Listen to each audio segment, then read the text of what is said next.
Assalamualaikum warahmatullahi wabarakatuh. Waalaikumsalam Waalaikumsalam warahmatullahi warahmatullahi wabarakatuh. wabarakatuh. Baik, di sini kami kelompok satu akan membahas mengenai isu-isu feminisme dan disorientasi seksual. Saya Aulia Elvira Aditama sebagai pewawancara. Saya Cindy Septina Eka Putri sebagai narasumber. Saya Faira Hamadi sebagai narasumber. Baik, untuk sesi pertama yaitu mengenai feminisme. Menurut kalian, apa sih feminisme itu? Menurut aku, feminisme itu kan ini ya bukan tentang merendahkan laki-laki, tetapi tentang melainkan persamaan gender, tentang kurangnya representasi wanita dalam kepemimpinan, terus adanya kekerasan gender, dan ini sih feminisme di Indonesia itu kan kayak gerakan sosial dan politik yang menuntut persamaan hak antara laki-laki dan perempuan, serta perjuangan mengakhiri diskriminasi gitu, kayak kekerasan, Ya, pelecehan seksual yang dialami oleh wanita dalam berbagai aspek kehidupan. benar. Baik, selanjutnya adakah yang lain? Mungkin tidak ada. Kurang lebih sama pendapat saya dengan Mbak Cynthia. Um, dan gerakan gerakan tersebut kan lahir dipengaruhi oleh berbagai kondisi historis sejarah gitu. Jadi gerakan itu lahir karena berbagai historis sejarah. Kalau boleh tahu bagaimana sih historis atau sejarahnya sehingga gerakan itu Ini lahir? kan ada perjuangan-perjuangan seperti ini sih, seperti kayak Raden Ajeng Kartini gitu kan, perjuangan untuk hak mencari hak persamaan gitu. Terus kayak Maria Ulfa Santoso kayak gitu. Kamala Chandra, Kirana kayak gitu kan kayak mencari hak untuk wanita gitu. Seperti kan wanita kan waktu itu kan ini ya nggak boleh sekolah lah, harus di rumah dan sebagainya. Jadi melihat dari keterbatasan-keterbatasan sebelumnya sehingga muncullah gerakan feminisme untuk menjaga batasan-batasan tersebut. Terus selain itu kan pasti banyak gerakan-gerakan nih. Nah, gerakan-gerakan itu apakah selalu dilakukan secara nyata seperti sampai turun ke jalan atau sosialisasi ke tempat-tempat atau bagaimana? Kalau sekarang kan ini ya kayak edukasi-edukasi di sosial media kayak gitu kan banyak banget kayak edukasi-edukasi di Instagram lah, di TikTok, di sosmed lah yang edukasi tentang ini loh, feminisme tuh kayak gini loh, kayak gitu. Ya. Jadi kalau menurut kalian sendiri nih, gerakan-gerakan yang dari sosial media dan gerakan yang sosialisasi ke tempat-tempat ini lebih efisien yang mana sih? Eh, Menurut saya lebih efisien yang lewat sosial media ya, karena Iya, iya, setuju. bisa eh, tersampai luaskan dari seluruh pelosok Indonesia, dari Sabang sampai Merauke yang ada akses lewat internet, mereka bisa mengakses sosial media dan mendapatkan informasi tersebut. Nah, tapi kan ada tuh yang apa masih belum terjangkau ya, seperti daerah 3T gitu. Jadi uh, secara tidak langsung kan berarti gerakan-gerakan yang secara langsung, secara nyata seperti mengadakan sosialisasi di suatu tempat itu kan sebenarnya masih penting ya, nggak hanya selalu melalui sosial media kan. Apalagi itu uh, untuk anak-anak zaman sekarang kan nggak mungkin juga apa itu isi FYP ini tuh tentang edukasi-edukasi gitu kan gak mungkin selalu berisi hal tersebut. Iya, Jadi menurut kalian kalau misalnya butuh gerakan dan sosialisasi secara nyata itu dimulainya dari mana? kayak ini sih, kayak edukasi-edukasi kayak di sekolah-sekolah kayak gitu tentang feminisme nih gitu, tentang mbak apa ya feminisme, pengertian feminisme kayak gitu sih, kayak apa sih kayak ini sih kayak ada kayak partisipasi politik perempuan kayak gitu. Selain itu, apakah ada batasan jenjang dalam sosialisasi tersebut? Misalnya kayak, oh ini tuh bisanya cuma mulai dari anak SMA sampai kuliah, sedangkan yang di bawah itu atau di atas itu tidak perlu mendapatkan sosialisasi atau bagaimana? Hmm, menurut saya sih tidak, karena sosialisasi ini bisa dilakukan, disampaikan kepada semua kalangan umur. Di eh, untuk anak-anak, mereka bisa, orang tua mereka bisa mengajari mereka tentang feminisme ini untuk berbuat adil, dan orang tua juga harus selalu adil dalam keluarganya jika eh, agar terjadi tercipta perlakuan adil di keluarga tersebut. Antara Dan hak laki-laki dan perempuan. ya benar. Kemudian menurut kalian, Jadi tidak ya, timpang tindih begitu. ya. Jadi kemudian untuk kalian ini kan katanya tidak ada batasan umur. Nah, Ya, menurut kalian ini yang susah untuk mendapatkan sosialisasi ini yang tua atau yang muda? Menurut kalian yang susah. Menurut saya sih yang mungkin yang masih bocil-bocil puber lah, seperti itu mungkin ya. Usia-usia bocil-bocil puber. Mungkin ya, mereka biasanya sering eh, masih belum bisa menerima masukan dari orang lain. Seperti itu. Tapi kalau menurut saya itu malah yang tua ya. Soalnya gini, yang tua kan sudah terkadang itu sudah merasa paling tahu gitu loh. Terus banyak yang bilang juga kalau yang tua-tua itu berpikiran kolot. Nah itu bagaimana? Iya sih yang masih kecil-kecil gitu kan, yang masih baru-baru puber itu kadang susah karena ada tuh apa yang menurut dia benar ya benar gitu kan. Masih susah lah untuk diberitahu karena belum proses untuk mencari jati diri dan masih banyak mencari pembelaan gitu kan. Tapi yang tua kayaknya susah juga sih. ya itu tapi tergantung pribadi masing-masing ya gitu. Nanti kan kita udah mengasih edukasi nih gitu. Feminisme tuh kayak gini gitu.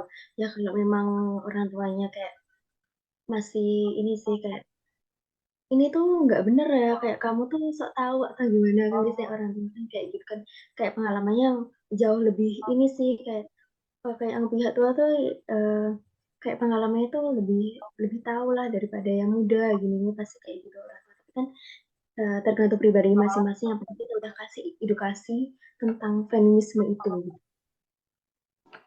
Hmm.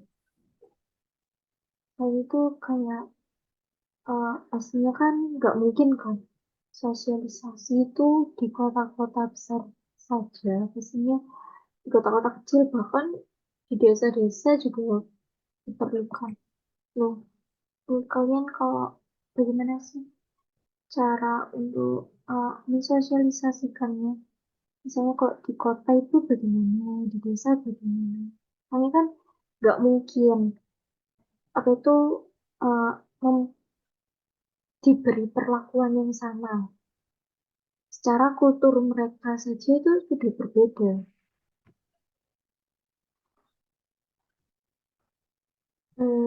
dikasih pemahaman tentang kayak apa sih ya, program-program di desa di kotanya tersebut gitu, kayak program tentang edukasi feminisme, tapi secara ini sih kayak menurut menurut kayak di program di desanya itu gitu, desa atau kotanya tersebut gitu. Ya, bisa. Atau juga bisa mengundang narasumber dan membuat semacam acara seminar untuk yang mengusung konsep eh, pentingnya feminisme, mungkin seperti itu. Dan itu menurut kalian, kalau kalian disuruh sosialisasi di kota dan di desa, apa sih struggle-nya kalian dalam hal tersebut? Kok di kota ini struggle-nya seperti ini, kok di desa seperti ini?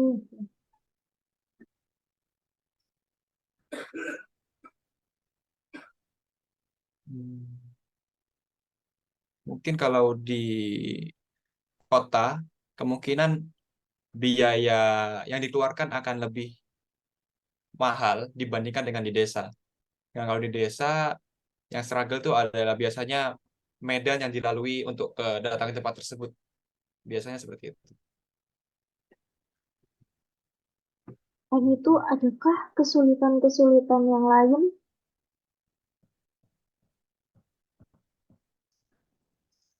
Hmm, mungkin ini sih kalau di pedalaman kayak gitu kan, kayak lebih apa sih ini orang ini kayak kayak nggak percaya, kayak nggak mau ini kan, em, kayak tetap kokoh dengan desainnya peraturan kayak di desanya itu gitu. Kayak nenek moyang. Tapi ya gitu kan, misalnya kalau di desa-desa kayak gitu kan, kayak ya nggak mau menerima hal yang baru gitu. Ya, Hmm, benar. evolusinya lambat ya, terkesan terisolasi begitu. Terus eh, gimana solusi kalian untuk menghadapi semua itu? Kita kasih ini sih kayak pelan-pelan gitu, edukasinya tuh yang ya kita pelan-pelan gitu, kayak em, Bertahap. memberitahunya gitu.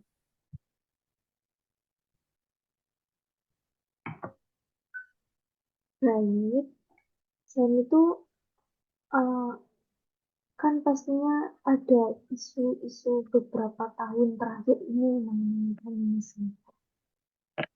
Apa saja sih eh, isu-isu yang ada beberapa tahun ini? Seperti perkembangannya atau yang lainnya gitu. Hmm, yang sering terdengar sih belakangan ini isu tentang kekerasan pada perempuan dan pelecehan seksual terhadap perempuan. Isu-isu yang terdengar belakangan ini. Iya,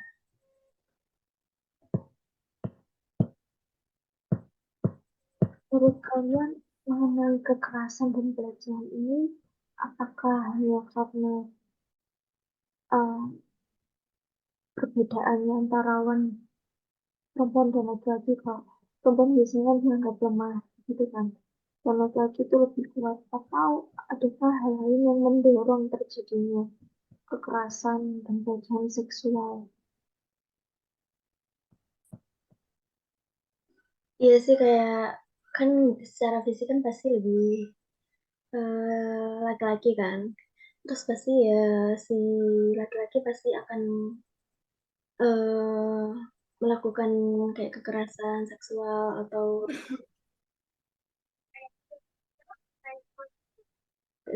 kayak kekerasan-kekerasan kayak gitu, karena kan secara fisik juga laki-laki pasti lebih kuat kan daripada perempuan. Jadi kekerasan dan pelecehan itu terjadi karena tidak setaranya ya. Tapi Iya, apa soal fisiknya gitu. ya, Bukan hanya itu, eh, mereka melakukan itu biasanya jika ada kesempatan, dan apabila tidak ada kesempatan mereka akan curi-curi kesempatan walaupun di sekitar banyak orang seperti itu. Iya. Oke, selain itu kan feminisme ini kan membuka kebebasan perempuan ya. Kayak Iya. kebebasan ini kan terbuka lebar seiring berjalannya zaman, perkembangan zaman dan seiring berjalannya waktu. Nah, apakah bisa juga kekerasan dan pelecehan seksual itu juga terjadi karena kebebasan tersebut?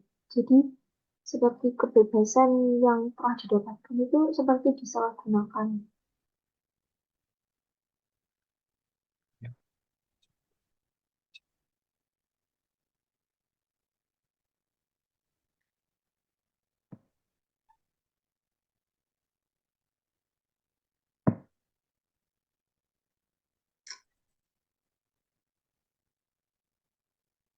Gimana gimana? Kayak kebebasan itu di ini ya, kayak dimanfaatkan gitu. Iya, tapi sayangnya dimanfaatkan dalam hal negatif. Eh,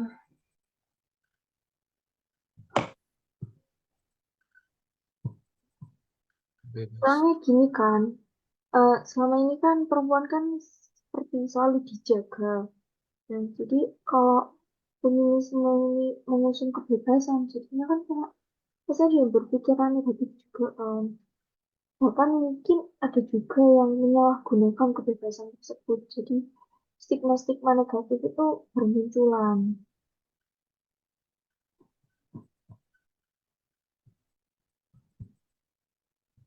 Hmm, menurut saya ya, kebebasan tersebut itu harus dibatasi dengan aturan-aturan yang ada.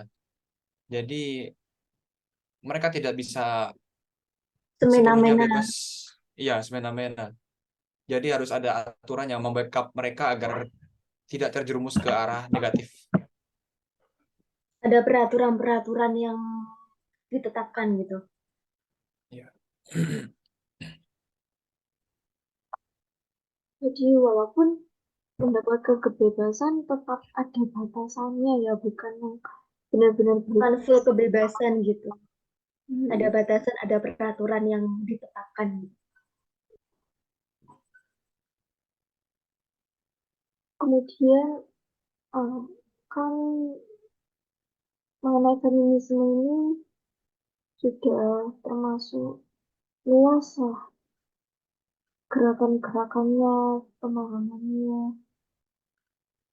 Jadi untuk pendapat atau pandangan masyarakat terhadap gerakan tersebut ini apa? Gerakan tersebut. Tanggapan Pandangan masyarakat, masyarakat. Iya, Silakan. masyarakat tuh pasti ada yang menentang nih feminisme, tapi juga ada yang mendukung kayak gitu kan. Pasti ya ada pro kontra gitu tentang feminisme ini. Kayak gini, Ya, kayak dan perempuan tuh mencari hak gitu, hak hak setara dengan laki-laki. Tapi kayak laki-laki tuh merasa eh apa ya, kayak merasa nggak adil lah atau gimana gitu.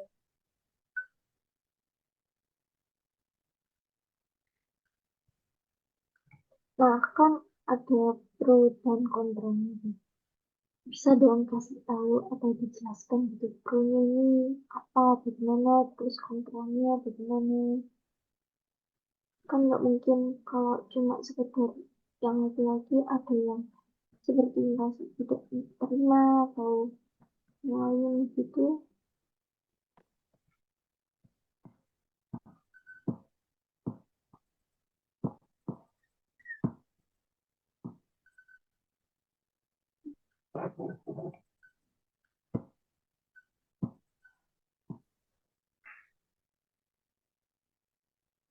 Ini sih kayak apa sih? Kayak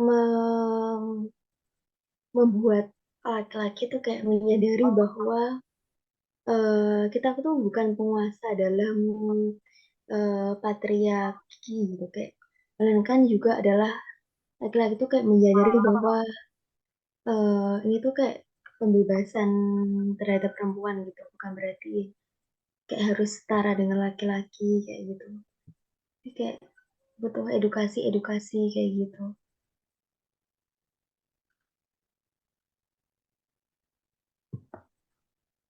Menurut adakah pendapat lain mengenai pandangan masyarakat?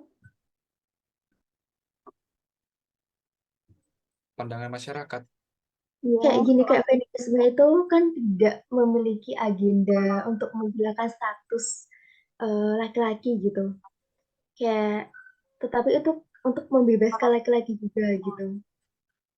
Dan akhirnya tuh kayak seorang laki-laki itu eh, seorang laki-laki feminis itu tidak akan takut dan kehilangan eh, karena mereka tuh menyadari bahwa tidak ada yang salah dari perilaku pembebasan itu, persamaan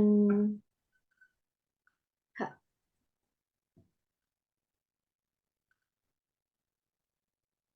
adakah tambahan atau sanggahan mengenai hal tersebut? Mungkin tidak ada. Jadi sudah cukup jelas ya. Insya Allah.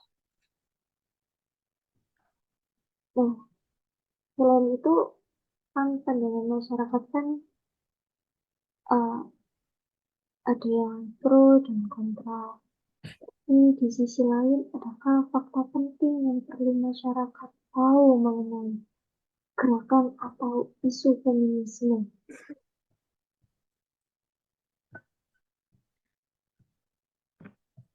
Hmm,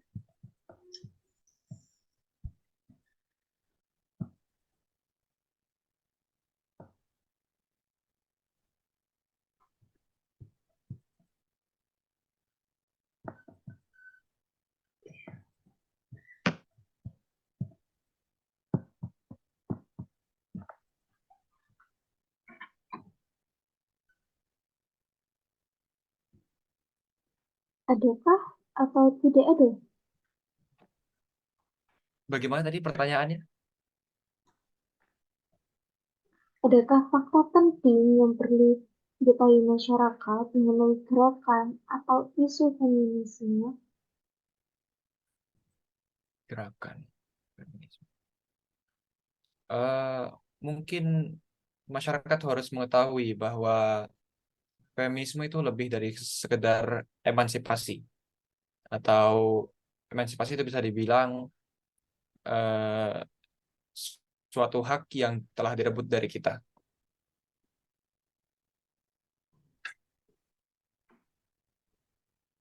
Dan itu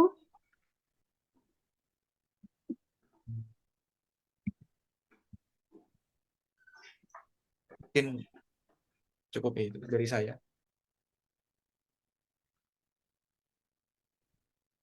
mungkin ya seperti sih. dasar-dasar pemikiran feminisme yang perlu diketahui sehingga dapat memperkuat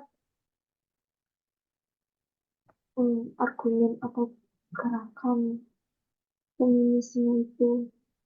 Jadi kayak inilah uh, feminisme itu. Mengapa feminisme itu harus digalakkan, harus disosialisasikan.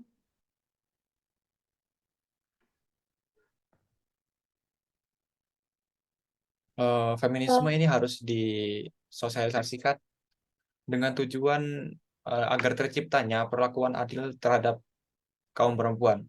Jadi tidak ada kesenjangan di antara hak yang didapatkan oleh perempuan dan laki-laki, seperti itu.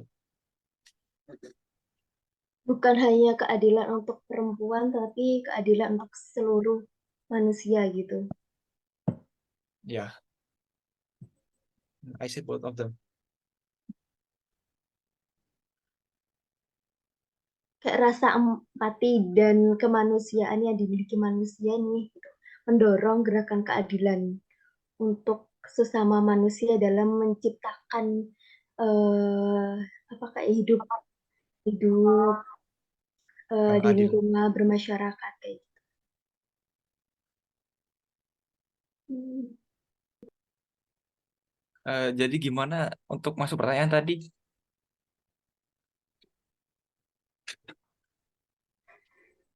Dukungan.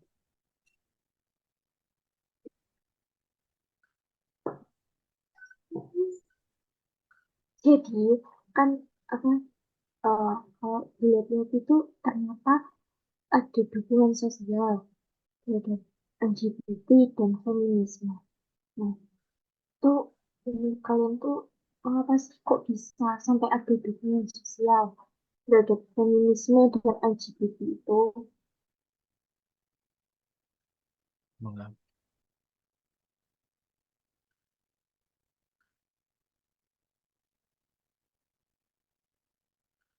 Hmm, kayak setiap orang kan punya pola pikirnya sendiri-sendiri gitu loh. Jadi Ya, kalau itu kan di tergantung luar mindset. dari bingung ini sih kayak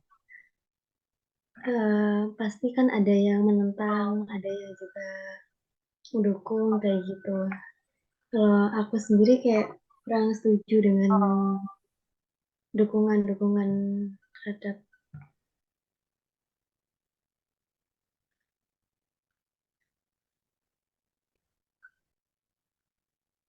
Kurang setuju terhadap dukungan apa? Feminismenya atau LGBT-nya?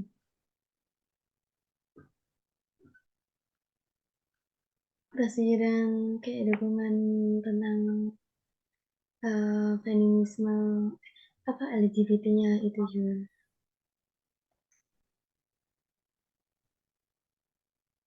Kalau untuk dukungan feminismenya agar tercipta perlakuan adil, itu saya setuju. Namun jika untuk sebaliknya, saya tidak setuju. Dan apabila untuk eh, LGBT sendiri, itu perlakuannya sudah menyimpang, sudah sangat belok. Jadi ya sangat-sangat tidak setuju dalam hal itu. Saya.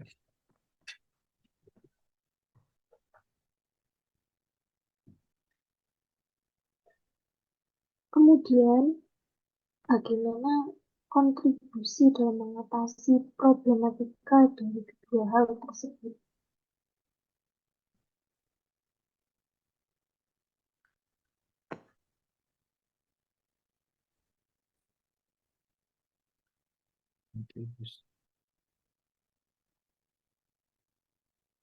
Nah, kontribusi itu berarti seperti kayak cara mengatasi begitu.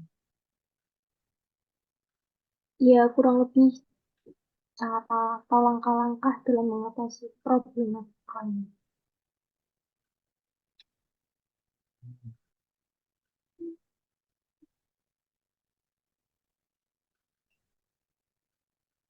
Menurut saya yang paling penting itu adalah kesadaran dalam diri sendiri dan edukasi serta pendidikan agama itu sangat penting.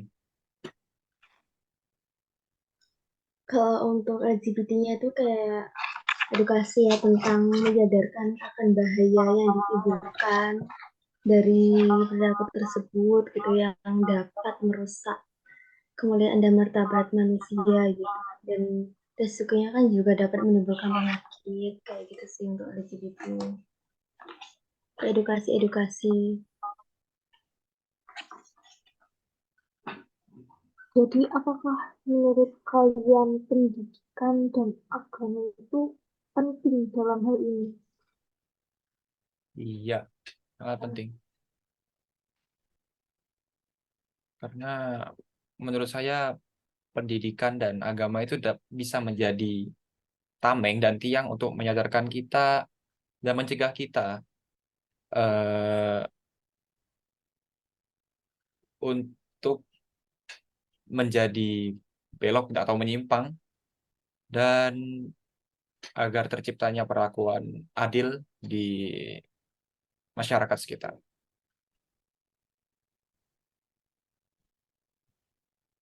Namun Ya, jika begitu, apakah artinya orang-orang yang uh, melakukan hal yang menyimpang itu tidak mendapatkan pendidikan sebelumnya? Seperti, ya mereka bukan orang yang berpendidikan, gitu. Dan apakah mereka itu tidak memiliki agama?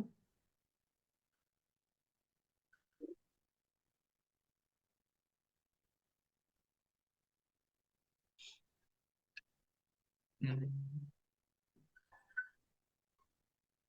Ya, memang begitulah manusia saat ini. Mereka tidak ada takut dengan larangan Tuhan.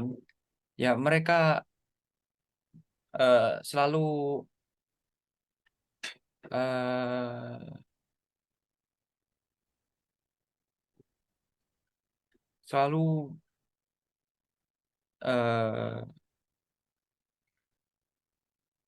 tidak menerima atau melawan, tidak mau menerima larangan Tuhan. tentang aturan atau larangan yang ada di agama dan pendidikan gitu. Ya, benar.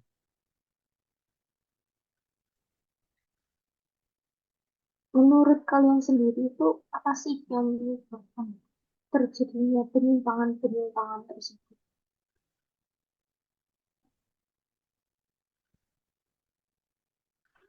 Kurangnya iman.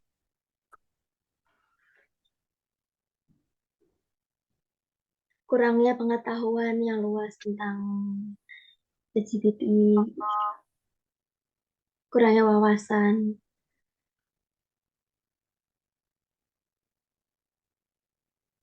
Lemahnya iman. Terus juga mungkin mereka awalnya dari bercanda seperti kaum Nabi Lut. Mereka dulu awalnya juga dimulai dari bercanda, mereka malah keterusan seperti itu sampai-sampai diturunkan azab. Nah, untuk solusi tersebut kayak, oh ini sudah terjadi penyimpangan, nah solusinya bagaimana? Lebih Karena memperkuat agama sih. Ya, Kalau di agama lebih memperkuat agama, lebih memperdalam agama, em, memperkuat iman, terus kayak apakah dan perlu direhabilitasi atau yang lainnya mungkin, hmm, atau dibuatkan sebuah hukum atau undang-undang mengenai hal tersebut?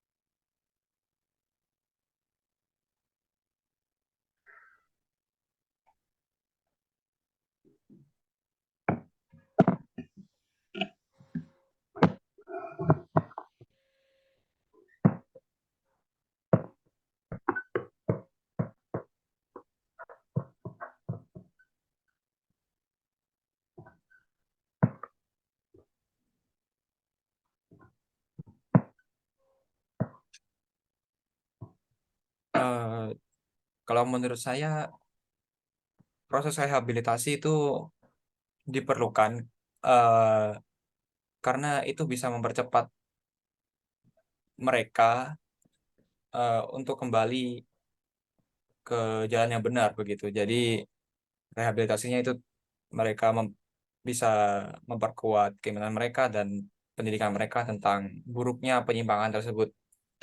Dan untuk peraturan-peraturan itu menurut saya juga sangat perlu, apalagi di negara kita ini. Karena negara kita ini eh, mayoritasnya kan beragama semua dan mayoritasnya Islam dan mereka semua juga pasti tahu larangan-larangan yang diperintahkan oleh Tuhan mereka, Tuhannya.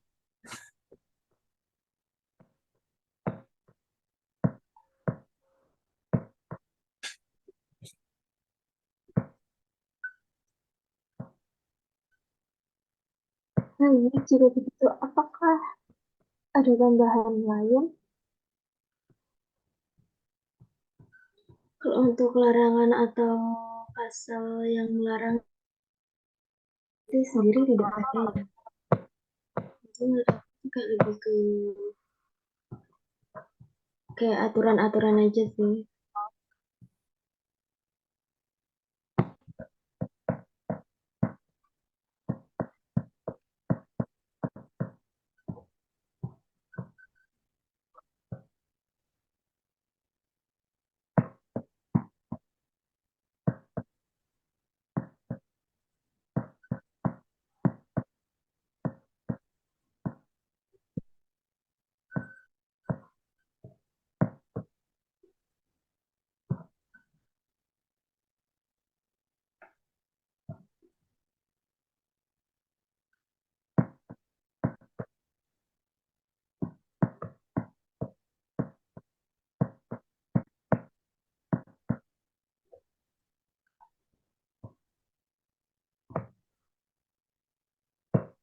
Jadi edukasi seksual itu kan sangat penting. Nah, jika tadi sosialisasi atau edukasi mengenai feminisme itu kan eh, tidak ada batasan umur. Apakah edukasi seksual ini juga begitu?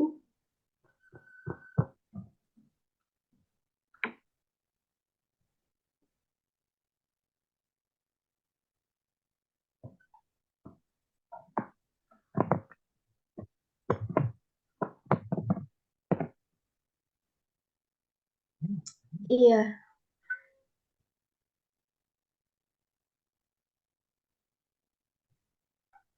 Mengapa menurut Cindy edukasi seksual itu juga pada semua orang tanpa batasan umur? karena ini sih, karena sekarang tuh kayak banyak banget yang penyimpangan-penyimpangan yang dilakukan sama anak-anak yang di bawah umur kayak gitu. Jadi itu menurut aku tuh bukan nggak ada batas umurnya untuk LGBT ini.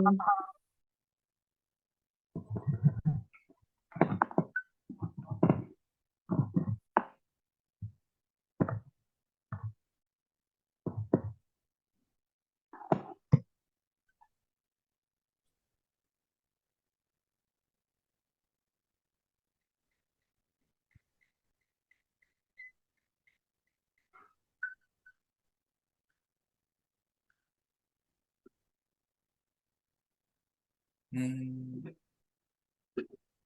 menurut saya pendidikan seksual itu juga penting karena hal tersebut merupakan suatu keterampilan dan pengetahuan yang perlu diberikan sedini mungkin kepada anak mengenai perilaku seksual untuk menghadapi hal-hal yang akan terjadi di masa depan sering bertambahnya usia. Saya begitu.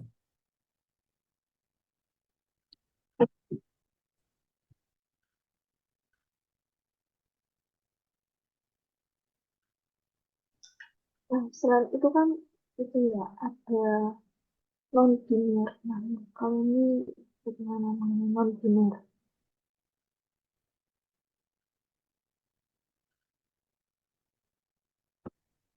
Bisa diulang.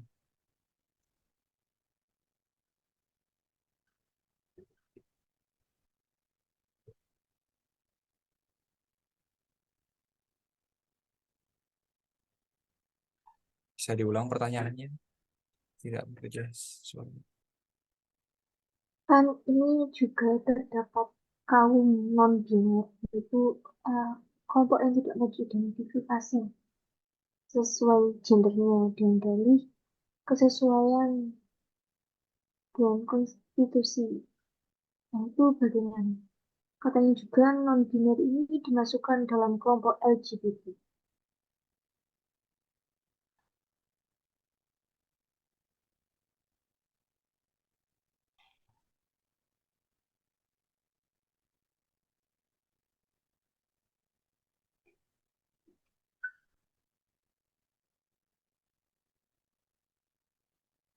Eh, menurut saya adalah hal yang sederhana, tapi Tuhan Allah murka. Karena sudah disebutkan bahwa laki-laki tidak boleh menyerupai perempuan, dan perempuan tidak boleh menyerupai laki-laki. laki-laki dalam Al-Quran. Saya begitu.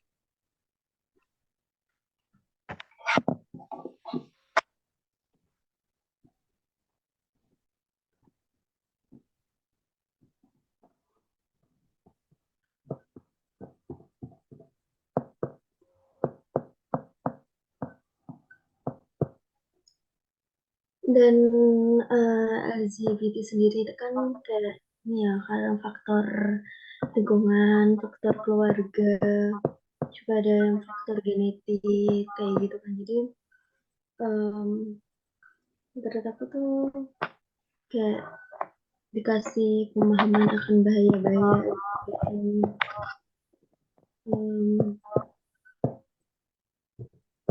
Gitu sih. Dan juga berdampak juga kan untuk pendidikan, untuk kesehatan, kayak lebih menjaga pergaulan aja.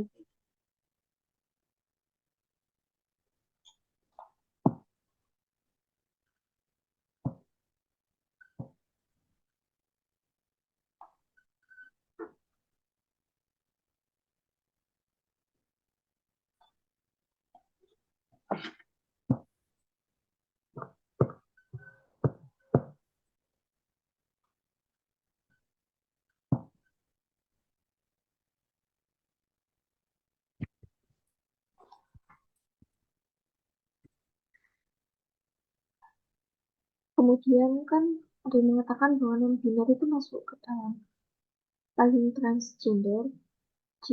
Jadi eh, secara tidak langsung jika melindungi mengakui kaum non-biner itu kan itu mendukung LGBT ya. Dan hal tersebut kan bertentangan dengan konstitusi yang berlaku di Indonesia juga tidak sesuai dengan sila pertama dari Pancasila. Menurut kalian itu bagaimana? Seperti kok bisa non-biner ini katanya mau dilindungi?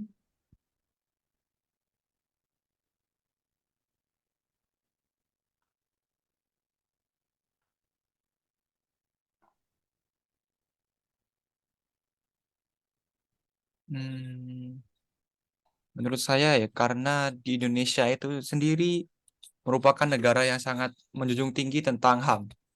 Jadi kita tidak bisa bicara apapun tentang kalau sudah berbicara soal HAM. Menurut Fahmi itu kan itu ya mengenai HAM ya. Nah, kan ketentuan-ketentuan HAM yang tersebar di dalam UUD NRI 1945 kan memang diberikan kepada setiap laki-laki atau perempuan. Namun, jika non-biner itu di dalam perlindungan HAM, maka tentu akan menjadi pertanyaan.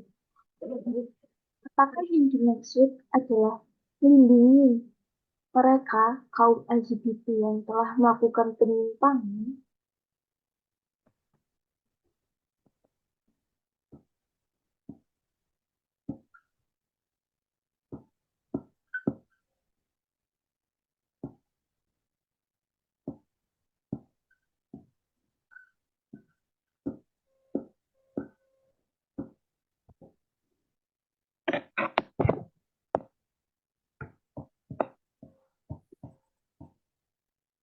Menurut saya ya, pada hakikatnya itu bukan sebuah perlakuan spesial yang dapat diberikan kepada mereka, melainkan agar mereka dapat menjaga diri mereka sendiri dan menghindarkan adanya perlakuan diskriminasi kepada mereka.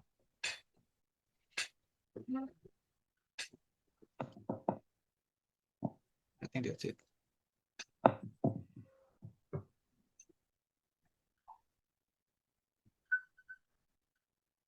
Baik, selain itu adakah pendapat lain?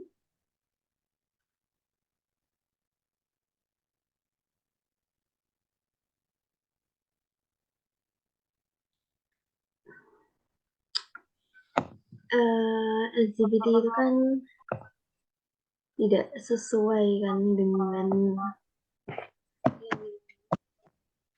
Indonesia. Menurut aku tuh kayak perilaku LGBT kan perilaku yang menyimpang ya terhadap sesama jenis dan tindakan yang melanggar hukum.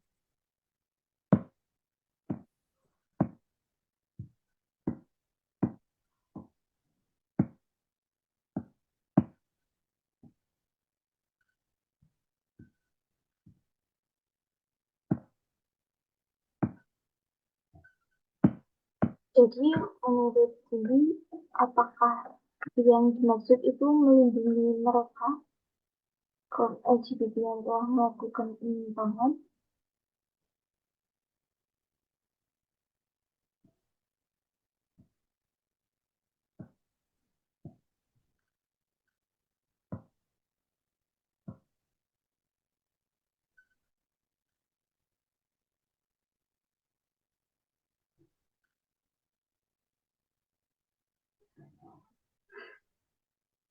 Ketentuan-ketentuan hak asasi manusia HAM-nya tersebar di dalam Undang-Undang NKRI itu kan memang diberikan kepada setiap orang kan baik laki-laki atau perempuan.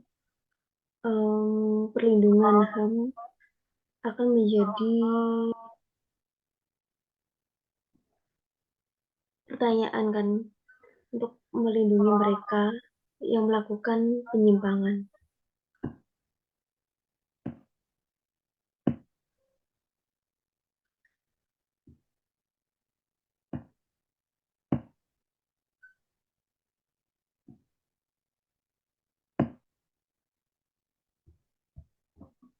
Baik, apakah penjelasannya hanya sampai pada di situ saja?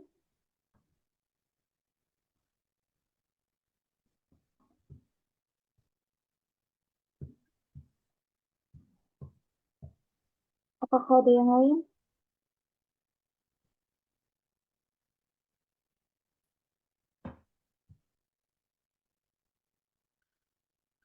Mungkin tidak ada sepertinya. Baik, jika tidak ada, mungkin saya sampai di sini ya. Dan maaf juga jika terdapat kekurangan-kekurangan dalam pembahasan kali ini. Sekian pembahasan mengenai isu-isu feminisme dan disorientasi seksual dari kelompok satu. Kurang lebihnya mohon maaf. Semoga bermanfaat. Terima kasih. Assalamualaikum warahmatullahi wabarakatuh. Waalaikumsalam warahmatullahi wabarakatuh.